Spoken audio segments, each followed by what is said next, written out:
Hey, Jordan, when we were talking to guys, especially Chris Kiffin, he said you lost a bunch of weight in the offseason. What was the reasoning behind that? How'd you do it?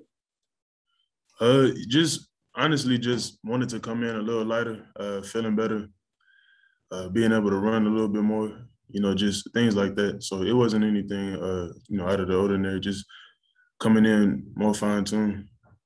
How much weight did you lose? And have you noticed any drop off in strength?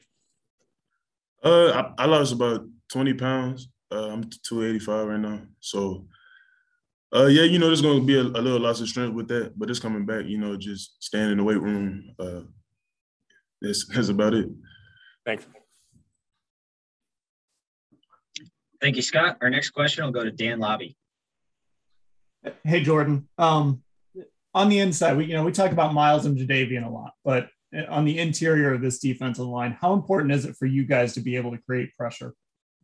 Oh, it's big. I feel like with Miles and JD, it makes it easier to generate that pressure and to get sacks up the middle. But, it's important. It's a system that everybody has to work together.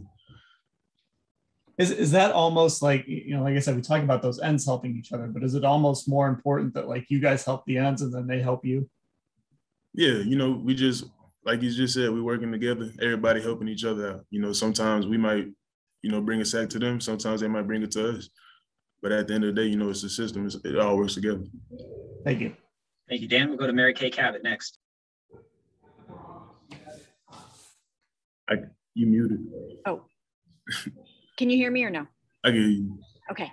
A lot of times I see you spending extra time either after practice or in between series with Jadeveon, with Miles, a lot of Jadeveon. But can you tell me, what are those guys telling you? What are you asking them? And what are you learning from them? Honestly, just to get better at pass rushing. That's something I feel like was my weakness, still is, just getting better every day. But just the little details of pass rushing and the art of it, and how to do it effectively. So, that's what I'm constantly talking to him about. Okay. All right. Thank you. Thanks, Mary Kay. Nate Ulrich, go ahead.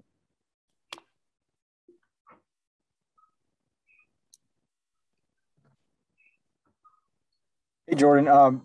With the weight loss, Chris Kiffin said he actually wanted you to gain some of it back. So how hard is that to do during training camp, and what's kind of your plan for that, and what's your target weight? My target weight is around 297, 300. I just keep it 300. So, yeah, I got about 10 more to go. My plan forward, just eating. Honestly, I got to just eat, as simple as that.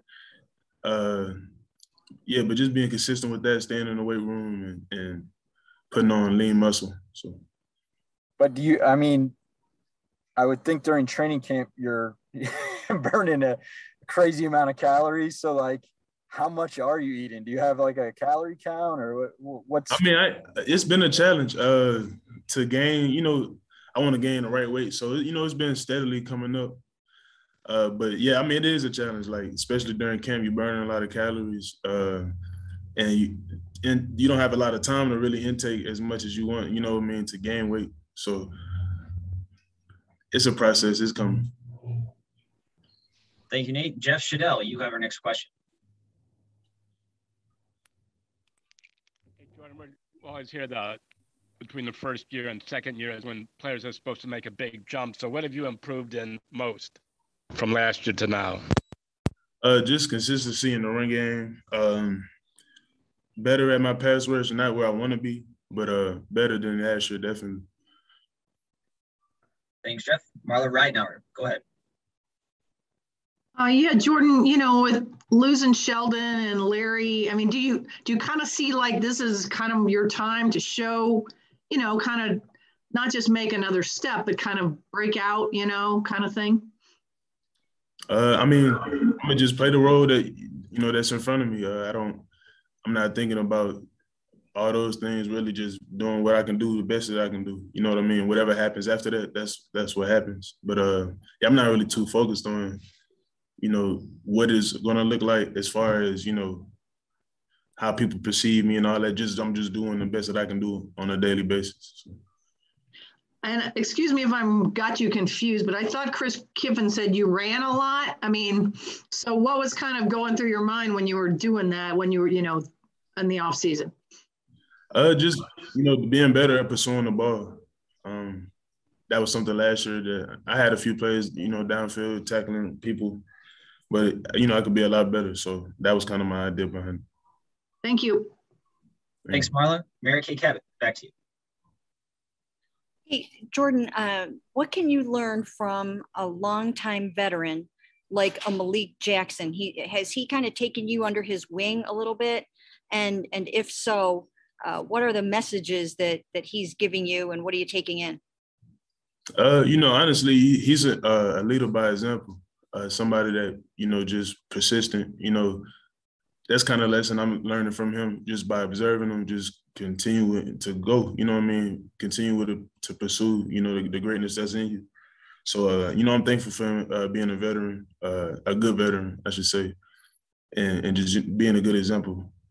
Do you feel like you'll be able to work your way in there and get some playing time with such good guys in there like Malik and Andrew? So, I'm going to just, like I said earlier, I'm going to just play my role, do it at the best that I can do. Whatever happens after that, if I'm out there with them, I'm out there with them. But I'm not going to change my game regardless of where I'm at. I'm going to just continue to play at the level that I can. Thank you.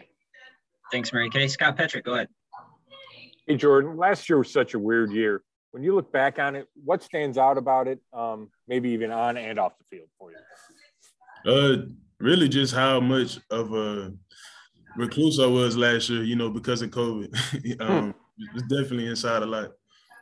So, yeah, just with the mask and all these mandates and stuff kind of being lifted, it's a little different now.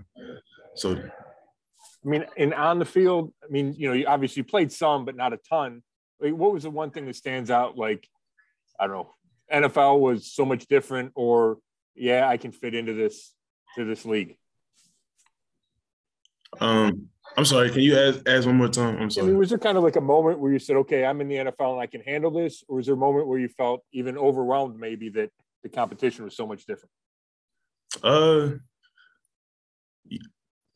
It really, I never really thought about that. It was just for me, my process is just to be the best that I could be in those moments, So I really wasn't overwhelmed just because I wasn't, looking at the competition. I was looking at myself and how I was performing, Thanks.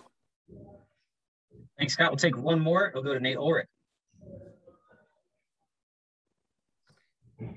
Hey, being a rookie last year, you had to go right in there with a lot of limited practice time and then no preseason games.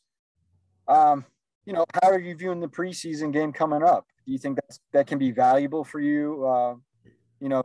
Coming off last year and given that you didn't have that experience as a rookie? Oh, definitely.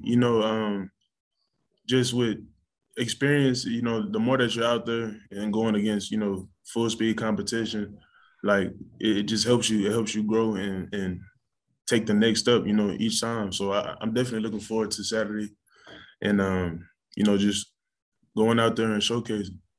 Do you kind of tell yourself at all that, like, hey, you did play in every game last year as a rookie, including the 2 playoff games, and you did that in such a unprecedented year. You didn't have that off-season in-person time with your coaches.